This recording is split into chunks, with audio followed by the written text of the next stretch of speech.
Hello, my dear student friends. This is Dr. R.K. Tripathi from Sri Biochem Gurukul.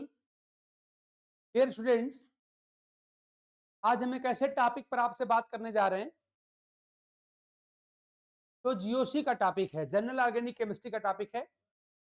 अब आप ये जान लीजिए कि यहाँ पे क्लास 11th से लेकर के एमएससी तक जो केमिस्ट्री पढ़ता है, इसी प्रकार से किसी भी कंपटीशन की बात कर लीजिए, आप स्ट्राइट फ्रॉम आप कह सकते हैं नीट, आईआईटी, अपना बोर्ड, टीजीटी, पीजीटी, सीएसआईआर, मतलब जहां जहां भी आप ऑर्गेनिक केमिस्ट्री पढ़ते हैं वहां पर इसकी आवश्यकता पड़ती है। और आप जानते हैं जीओसी का बड़ा ही इंपॉर्टेंट टॉपिक है। इस टॉपिक को मैं आज डिस्कस करने जा रहा हूं।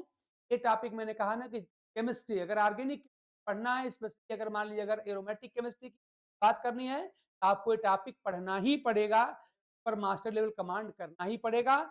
क्लास 11th से शुरू हो जाता है और 11 से लेकर के बाकी किसी भी कंपटीशन और किसी भी क्लास के लिए ये जो टॉपिक है वो परम आवश्यक है, इंडिस्पेंसिबल है, इसके बिना काम नहीं। ठीक, तो चलिए हम इस उम्मीद के साथ कि आप लोगों के टॉपिक हम ढंग से समझा पाएंगे। कुछ पार्ट पहले लिख भी दिया है, आपको हम समझाते हैं कि क्या होता है। सबसे पहले जानना है कंडीशंस ऑफ कंजुगेशन, कि कंजुगेशन होता क्या है। तो कंजुगेशन के लिए ये सारी कंडीशंस मैं आपको बता रहा हूं।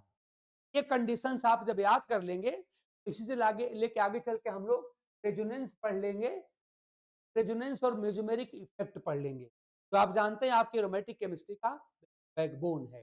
याद रखिए, अगर किसी भी स्ट्रक्चर में आपको दिखाई पड़े, थोड़ा मैं दूसरा कलर लेता हूं, कि अगर दो डबल बॉन्ड के बीच में एक सिंगल बॉन्ड आ जाए तो इसे हम कहते हैं कंजुगेशन। एग्जाम्पल देख लीजिए यहाँ पे, ये डबल बॉन्ड बीच में सिंगल बॉन्ड, तो दो डबल बॉन्ड के बीच में सिंगल बॉन्ड है, यानी ये कंजुगेशन की। ऐसे ही अगर डबल बॉन्ड और ट्रिपल बॉन्ड के बीच अगर सिंगल बॉन्ड आ जाए, ये भी कंजुगेशन होता है। एग्जाम्पल देखिए यहाँ पे CH2 double bond CH, single bond C bond CH। आप देखिए डबल और ट्रिपल के बीच एक सिंगल बॉन्ड आ गया, ये भी आपका एक कंडीशन बनी कंजुगेशन की। आ जाइए, अगर डबल बॉन्ड और नेगेटिव चार्ज के बीच अगर सिंगल बॉन्ड आता है, ये भी है कंजुगेशन की। एग्जांपल देख लीजिए, स्ट्रक्चर में ये डबल बॉन्ड और ये नेगेटिव चार्ज के बीच में एक सिंगल बॉन्ड आ गया, डबल बॉन्ड और ये नेगेटिव चार्ज बीच में एक सिंगल बॉन्ड आ गया, ये भी आपका एक कंडीशन है कंजुगेशन की। नेक्स्ट में देखिए, अगर डबल बॉन्ड और पॉजिटिव चार्ज के बीच सिंगल बॉन्ड आए, ये भी कंडीशन है कंजुगेशन की। एग्जांपल के लिए देखिए, आपका स्ट्रक्चर में डबल बॉन्ड और प्लस चार्ज के बीच में एक सिंगल बॉन्ड है, आपकी कंडीशन गई कंजुगेशन की। इसी तरह से अगर डबल बॉन्ड, इसे कहते हैं ऑड इलेक्ट्रॉन, डबल बॉन्ड और ऑड इलेक्ट्रॉन के बीच बॉन्ड आ जाए, ये भी कंडीशन बनती है कंजुगेशन की। एग्जांपल देखिए, डबल बॉन्ड और ये डॉट मतलब odd electron, single bond, condition बन गई कंजुगेशन की। तो आप देखिए, ये डबल बॉन्ड इसे कहते हैं लोन पेयर, तो डबल बॉन्ड और लोन पेयर के बीच में अगर सिंगल बॉन्ड आ जाए, ये भी कंडीशन है कंजुगेशन की। सेक्शन में देखिए, डबल बॉन्ड, लोन पेयर, बीच में सिंगल बॉन्ड, कंडीशन हो गई कंजुगेशन। इतनी सारी तो प्लेन कंडीशंस होती है कंजुगेशन की। इसके अलावा एक बात और आप याद रखिए, sources of pi electron pair, sources of pi electron pair, ये क्या क्या होते हैं, ये होता है याद रखिएगा, डबल बॉन्ड होता है, ट्रिपल बॉन्ड होता है, नेगेटिव चार्ज होता है और लोन पेयर, याद रखिए ये सब sources of pi electron pair होते हैं। इस तरह से इनमें से किसी भी दो स्ट्रक्चर, इसमें कोई दो स्ट्रक्चर आप ले लीजिए, चाहे दो डबल बॉन्ड ले लीजिए, दो ट्रिपल बॉन्ड ले लीजिए, डबल और negative, double negative, double loan लीजिए, नेगेटिव लोन लीजिए, जो चाहे दो ले लीजिए, इनमें से अगर किसी भी दो स्ट्रक्चर के बीच सिंगल बॉन्ड आएगा तो भी कंडीशन ऑफ कंजुगेशन है ना। तो आप देख रहे हैं कि इतनी सारी कंडीशन, तो छह कंडीशन आपके सामने बिल्कुल प्लेन है। इसके अलावा तीन चार कंडीशन अभी बन जाएंगी। इनमें से किसी भी दो स्ट्रक्चर के बीच में अगर सिंगल बॉन्ड आ जाएगा, वो कंडीशन कंजुगेशन है। आई होप कि कंडीशंस ऑफ कंजुगेशन में कोई डाउट आपको नहीं होगा। सारी बातें आप याद कर लीजिएगा, और इसमें से जिनको खाली बोर्ड देना होगा वो तो खाली ऊपर की 2-3 कंडीशन याद कर लें, काम चल जाएगा। लेकिन जिनको कॉम्पिटिशन देना है, उनको सारे पॉइंट, सारी कंडीशन याद करनी है।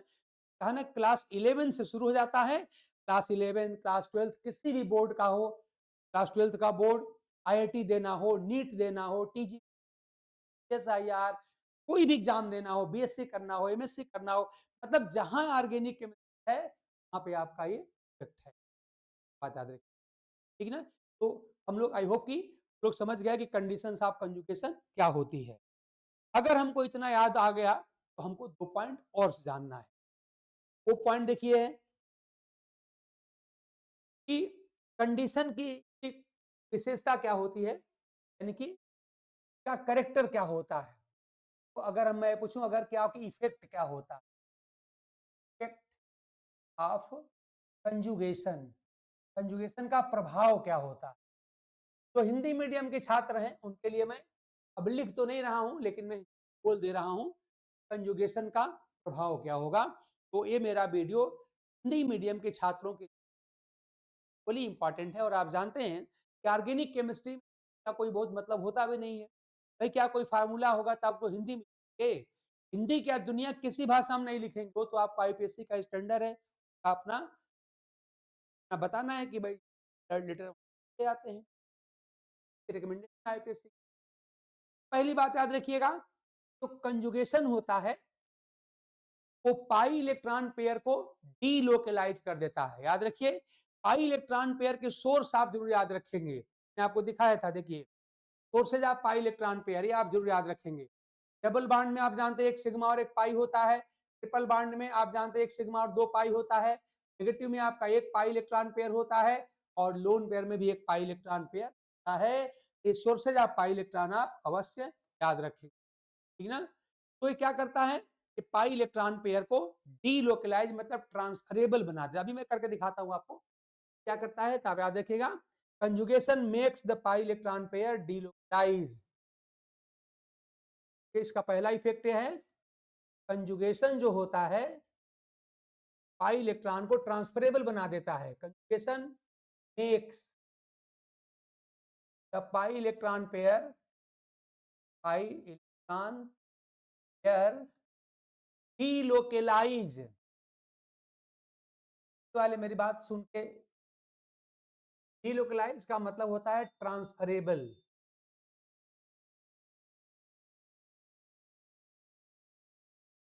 यानी कंजुगेशन जो होता है वो पाई इलेक्ट्रॉन को ट्रांसफरेबल बना देता है, का ट्रांसफर होने लगता है। एग्जांपल देखिए, ऐसा मैं आपको दिखाऊं यहां पर। अभी हमने आपसे कहा था कि अगर कभी भी 2 डबल बॉन्ड के बीच एक सिंगल बॉन्ड आ जाए, तो हम इसे कहते हैं कंजुगेशन। ये बात देखिए जरा सा, यहाँ देख रहे हैं इस स्ट्रक्चर में हमने पहले भी दिखाया था कि 2 डबल के बीच में आपका एक सिंगल बॉन्ड आ गया, हम कहेंगे कंजुगेशन। अब आप जानते हैं कि डबल बॉन्ड में से, आप सब जानते हैं, डबल बॉन्ड में से एक बॉन्ड जो होता है सिग्मा बॉन्ड होता है, और एक बॉन्ड जो होता है वो पाई बॉन्ड होता है।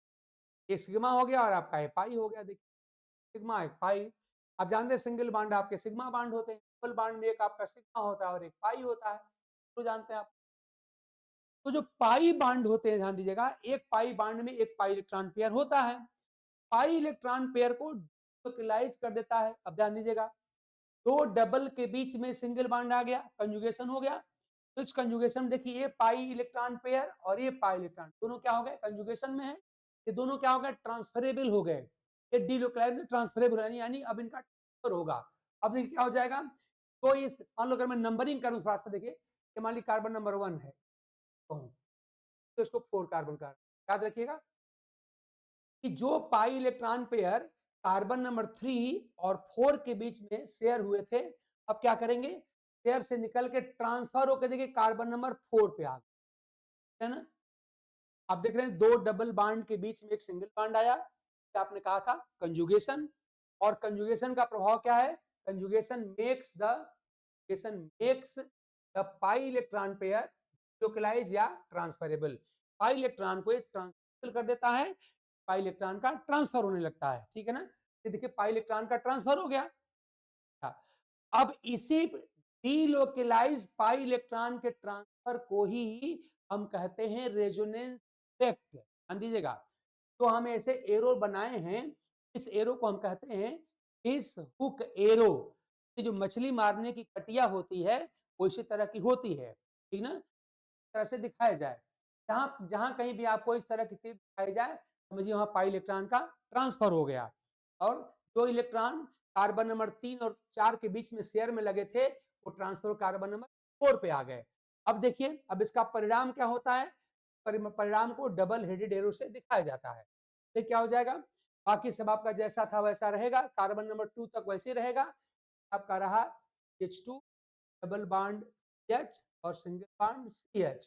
अब देखिए, अब जब पाई इलेक्ट्रॉन पेयर उठ करके कार्बन नंबर 4 पे चला आया, और ध्यान दीजिएगा एक एक बॉन्ड में 2 पाई इलेक्ट्रॉन पेयर, जो मैं डाट दिखा रहा हूं 2 पाई इलेक्ट्रॉन पेयर होते हैं, सॉरी, एक पाई इलेक्ट्रॉन पेयर में 2 इलेक्ट्रॉन होते हैं। अब ये 2 इलेक्ट्रॉन में से एक इलेक्ट्रॉन कार्बन नंबर 3 का था और एक इलेक्ट्रॉन कार्बन नंबर 4 का था, लेकिन ये दोनों उठ के चले गए कार्बन नंबर 4 के पास। अब रिजल्ट क्या होगा, कार्बन नंबर 4 के पास एक एक्स्ट्रा इलेक्ट्रॉन आ गया, तो कार्बन नंबर 4 पर आ जाएगा माइनस चार्ज और 3 पर आ जाएगा प्लस चार्ज, और आपका डबल बॉन्ड जब यहाँ पे सिंगल बॉन्ड हो जाएगा, आपका बॉन्ड हो गया यहाँ पे सिंगल, यहाँ पे आ जाइए सी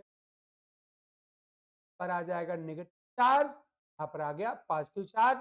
आई होप कि आप इस बात को ढंग से समझ गए होंगे। ये चीजें हैं, देखिए जब आपने इलेक्ट्रॉन का ट्रांसफर कर दिया तो इस अंतिम वाले कार्बन पे आ जाएगा माइनस चार्ज, आ जाएगा चार्ज। अगर मैं फिर से नंबरिंग कर दूं, कार्बन नंबर 1 और 4, तो आप क्या देखें, यहाँ पे पाई इलेक्ट्रॉन का ट्रांसफर हुआ, और इसी पाई इलेक्ट्रॉन के ट्रांसफर को हम क्या कहते हैं, रेजोनेंस प्रभाव या मेजोमेरिक प्रभाव या रेजोनेंस इफेक्ट कहते हैं। अभी जो किया है, तो अभी क्या हमने कहा कि ध्यान दीजिएगा, हम यहाँ पे आपसे बात कर रहे हैं रेजोनेंस या मेजोमेरिक मेरिक इफेक्ट की हम आपसे यहाँ पर बात कर लेते हैं। अब देखिए होता क्या है, क्या हुआ ये, अभी हमने क्या किया है, कंजुगेशन ने क्या किया, यहाँ पे कंजुगेशन है, दो डबल बॉन्ड के बीच एक सिंगल बॉन्ड आया, कंजुगेशन हो गया। इस कंजुगेशन ने क्या किया, पाई इलेक्ट्रॉन को ट्रांसफरेबल कर दिया, और रिजल्ट क्या हुआ, अब ये जो ट्रांसफरेबल हुआ वो उनका ट्रांसफर हो गया, और इसी डीलोकलाइज पाई इलेक्ट्रॉन का जो ट्रांसफर होता है, इस ट्रांसफर को हम कहते हैं, क्या लिख सकते हैं, क्या होता है, ये होता है ट्रांसफर होता है, स्थानांतरण होता है, ट्रांसफर ऑफ डीलोकलाइज, मतलब ऐसे इलेक्ट्रॉन पेयर जो कंजुगेशन में होते हैं, डीलोकलाइज्ड पाई इलेक्ट्रॉन पेयर, इसी को हम कहते हैं रेजोनेंस इफेक्ट या मेजोमेरिक इफेक्ट। इसी को शॉर्ट में हम ऐसे हम आर या एम इफेक्ट भी कहते हैं। आर का मतलब होता है रेजोनेंस और एम का मतलब होता है मेजोमेरिक, ठीक ना। तो एक लाइन में क्या है कि जो डीलोकलाइज पाई इलेक्ट्रॉन पेयर का जो ट्रांसफर हो रहा है, इस ट्रांसफर को हम बात आप हो गई। अब एक बात और समझिए, हमने देखा ये हमारी पेरेंट स्ट्रक्चर थी, डीलोकलाइज इलेक्ट्रॉन के ट्रांसफर की वजह से इसकी एक और संरचना बन गई। तो अगर मैं मान लीजिए, अगर मैं इस स्ट्रक्चर को लिखता हूं, अगर मैं इसको मैं स्ट्रक्चर नंबर फर्स्ट कह दूं, ये पहली संरचना है, और ये हमारी मान लीजिए दूसरी संरचना है, तो हो गई।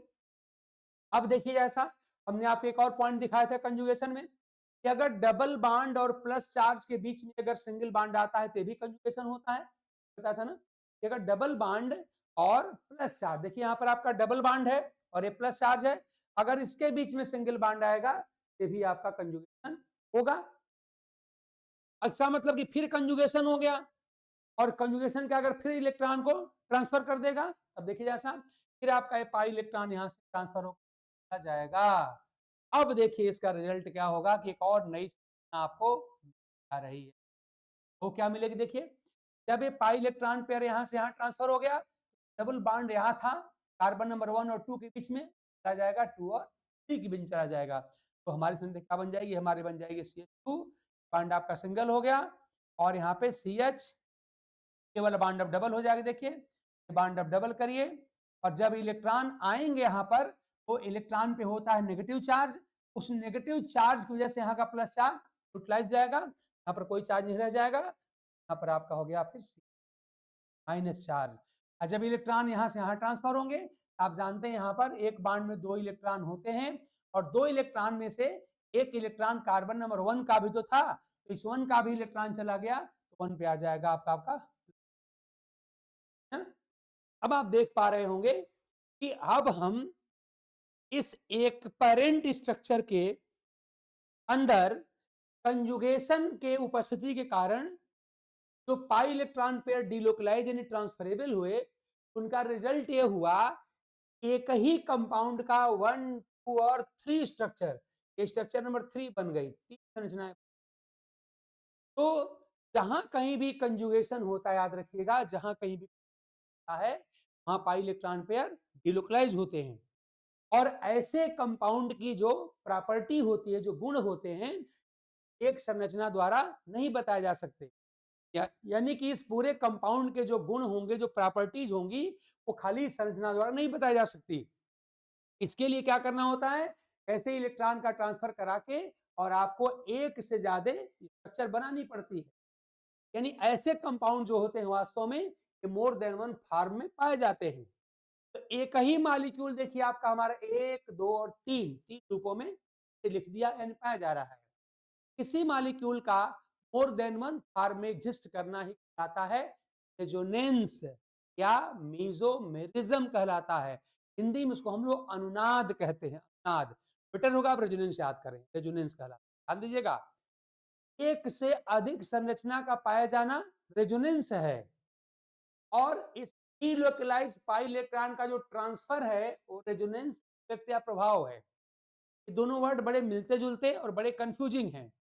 फिर रिपीट कर दूं, ये जो आपने तीर द्वारा पाई इलेक्ट्रॉन का ट्रांसफर दिखाया है, तो डीलोकलाइज पाई इलेक्ट्रॉन का जो ट्रांसफर होता है, पाई इलेक्ट्रॉन के ट्रांसफर को हम कहते हैं क्या, ये कहलाता है रेजोनेंस या मेसोमेरिक इफेक्ट कहलाता है ना। क्या लिखा है, transfer of delocalise pi electron pair is called effect या मेसोमेरिक। ये रेजोनेंस नहीं है, पाई इलेक्ट्रॉन का ट्रांसफर क्या है, रेजोनेंस प्रभाव है, रेजोनेंस इफेक्ट है, ठीक ना। तो पाई इलेक्ट्रॉन का ट्रांसफर क्या है, रेजोनेंस इफेक्ट है, रेजोनेंस नहीं है, ये रेजोनेंस प्रभाव है। तो रेजोनेंस क्या है, तो एक ही संरचना को देखिए हमने, एक ही के हमने 3 संरचनाएं लिख दी, एक ही कंपाउंड का एक से अधिक संरचनाओं में पाया जाना ये कहलाता है रेजोनेंस। तो मोर देन वन स्ट्रक्चर का होना ये कहलाता है रेजोनेंस, और स्पाई इलेक्ट्रॉन का कहलाता है रेजोनेंस। आओ, थोड़ा ध्यान देने की जरूरत है कि रेजोनेंस और रेजोनेंस प्रभाव अलग अलग चीज है। फिर रिपीट करूं, देखिए मैंने लिख भी दिया है, रेजोनेंस या मेसोमेरिक इफेक्ट क्या होता है, तो लिखा है transfer of delocalised pi electron pair, pi electron pair के स्थानांतरण को, ट्रांसफर को कहते हैं इफेक्ट या मेसोमेरिक इफेक्ट कहते हैं। तो रेजोनेंस क्या है, याद रखिएगा, एक से अधिक संरचनाओं में कंपाउंड का पाया जाना, यानी more than one structure for a given compound called. लिख भी दे रहा हूं, थोड़ा सा देखिए मैंने कई बार रिवाइज कर दिया, रेजोनेंस और रेजोनेंस प्रभाव में अंतर है। रेजोनेंस प्रभाव क्या है, इलेक्ट्रॉन का ट्रांसफर, पाई इलेक्ट्रॉन के ट्रांसफर को हम कहते हैं हाउ, और एक से अधिक स्ट्रक्चर में किसी कंपाउंड का पाया जाना रेजोनेंस। अब रेजोनेंस आपको दे रहा हूं, देखिए खाली रेजोनेंस क्या है, सेंस या मेसोमेरिज्म, ये क्या होता है, ये होता है एक ही मॉलिक्यूल का कई रूप में पाया जाना,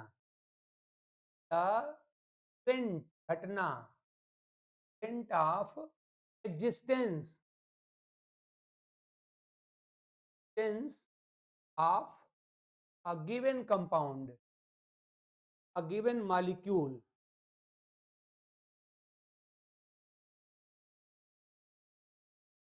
more than one forms, more than one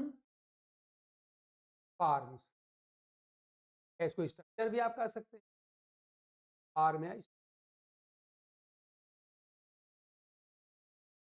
तो किसी एक ही कंपाउंड का एक से अधिक संरचनाओं में पाया जाना कहलाता है रेजोनेंस या तो मेरे।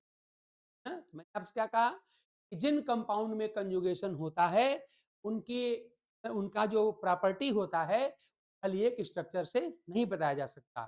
उसके लिए आपको एक से ज्यादा प्रॉपर्टी एक से ज्यादा स्ट्रक्चर बनानी पड़ती है। क्या कहा कि कुछ ऐसे कंपाउंड होते हैं जिनके सारे गुणों की व्याख्या एक संरचना के आधार पर नहीं किया जा सकता। उसके लिए एक से ज्यादा संरचनाएं हमको बनानी पड़ती हैं और जो एक से अधिक संरचनाओं का पाया जाना ही कहलाता है सेंस या तो रिज्म। क्या और याद करिए मैंने अभी आपको दिखाया था एक ही मालिक्यूल के हमने 1, 2 और 3 संरचना बना दी। तो इस तरह से एक ही मालिक्यूल कई संरचनाओं का होना ही कहलाता है रेजोनेंस और डीलोकलाइज्ड पाई इलेक्ट्रॉन का ट्रांसफर होना कहता है भाव या म्यूजियम। मैंने इतनी बात हमने आपको बेसिक छोटे छोटे एग्जाम्पल के माध्यम से आपको बताने का प्रयास किया है। आई होप कि आप किसी मीडियम के होंगे आप मेरी बात को समझते होंगे। अब बताइए क्या इस स्ट्रक्चर को आप किसी अन्य भाषा में लिख सकते हैं? भाई जो ऑर्गेनिक केमिस्ट्री वाले हैं वो हिंदी मीडियम वाले भी हैं तब भी उनको अंग्रेजी में लिखना पड़ेगा। आप नहीं लिख बहुत करेंगे तो इसी को आप क्रॉस या रे जो ने अब अनुनाद लिखेंगे करेंगे। अभी से जो हिंदी मीडियम वाले भी हैं याद करें सब्जेक्ट को समझने से मतलब है कंजुगेशन किसे कहते हैं। मैंने आपको दिखाया था आप याद करिए देखिए सारी संरचनाएं। अब इसमें कौन हिंदी लिखोगे भाई? ना तो इसको चाइना में लिख सकते, ना आप रसिया में लिख सकते, ना तो फ्रेंच में लिख सकते। दुनिया के सारे देशों में ये सब इसी आते हैं तरह से लिखे, चाहे चाइना हो, चाहे रसिया हो, चाहे अमेरिका हो, चाहे इंडिया हो, चाहे पाकिस्तान। तो आपको ऐसे ही लिखना, चाहे हिंदी मीडियम वाले हों और चाहे इंग्लिश वाले हों, तो ऐसे लिखना पड़ेगा। सारे कंजुगेशन की कंडीशन आप याद रख कर लीजिए। अब मैंने बता दिया है सोर्स ऑफ मैंने पाई इलेक्ट्रॉन मैंने आपको बता दिया है। इसी प्रकार से हमने कंजुगेशन का आपको प्रभाव बता दिया, क्या इसका प्रभाव होता है, आपको प्रभाव दिखा दिया। इसके प्रभाव के रूप में आपको रेजोनेंस प्रभाव या मेजरमेंट प्रभाव आपको देखने को ठीक ना। आगे इस बात को हम लोग फिर रिंग में दिखाएंगे, बेंजीन रिंग में इन सारी बातों को दिखाना पड़ेगा। भी चीजें मैंने खाली थोड़ा शुरू भर किया है, आप लोगों को इंट्रोड्यूस भर किया है। इसके बाद आगे चल करके प्लस आर प्रभाव क्या होता है, माइनस आर प्रभाव क्या होता है, कि क्या एप्लीकेशंस होते हैं। रेजोनेंस का एक और प्रभाव है, स्टेबिलिटी को बढ़ाता है। इसकी स्टेबिलिटी बढ़ाने का क्या नियम है, कौन सी संरचना जो होगी, जैसे आपने कहा है कि यहाँ पे एक ज्यादा संरचना जाती है तो उन संरचनाओं को कहते क्या हैं? संरचनाओं को 3-4 नाम से पुकारते हैं। तो रेजोनेटिंग स्ट्रक्चर कहते हैं, उनको कंजुगेटिंग स्ट्रक्चर कहते हैं, तो मेजोमेरिक स्ट्रक्चर कहते हैं, कई नामों से उसको पुकारते हैं। तो कैनोनिकल स्ट्रक्चर भी कहते हैं। अब उसमें से कौन सी स्ट्रक्चर ज्यादा ज्यादा स्टेबल होगी, कौन सी स्ट्रक्चर ज्यादा प्रॉपर्टी को एक्सप्लेन करेगी, क्या क्या विशेषताएं होती हैं, सारी विशेषताएं हम आपको अगले क्लास में बताएंगे। यानी कि जस्ट शुरुआत किया है, अभी इस टॉपिक को पूरा करने में ऐसे ऐसे कम से कम 2 वीडियो और लगेंगे। तो आई होप मेरी बात आप समझ गए होंगे। भाई जो जो हमारे इस को देखें को प्लीज हमारे चैनल को श्री बायोकेम गुरुकुल हमारा चैनल है, इसको आप सर्च करें, हमारे चैनल को आप लाइक करें, सब्सक्राइब करें और अपने मित्र करें ताकि उनका भी फायदा हो और हमारा फायदा यह है कि जब आप हमारे चैनल देखेंगे हमारा व्यू बढ़ेगा, हम प्रोत्साहित होंगे और ऐसे ही ढेर सारे वीडियो आपके सामने आपका कोर्स का जो टॉपिक है सारे के सारे हम आपको बताने वाले हैं। और क्लास 12th वाले जो स्पेशली हैं बोर्ड के और यूपी बोर्ड के आईसी बोर्ड का पेपर भी हम चालू कराएंगे। जो इंपॉर्टेंट पॉइंट है जैसे इंटर कन्वर्जन का पॉइंट होता है, आईपीएससी का पॉइंट होता है, जो इंपॉर्टेंट पॉइंट आपको हम तो आपके काम किया है ये आप इसको लाइक करेंगे, सब्सक्राइब करेंगे तो आप करेंगे। इसी के साथ अपनी क्लास आज की मैं यहीं पे स्टॉप करता हूँ। रिमेनिंग क्लास के लिए आप इंतजार करिए। All of and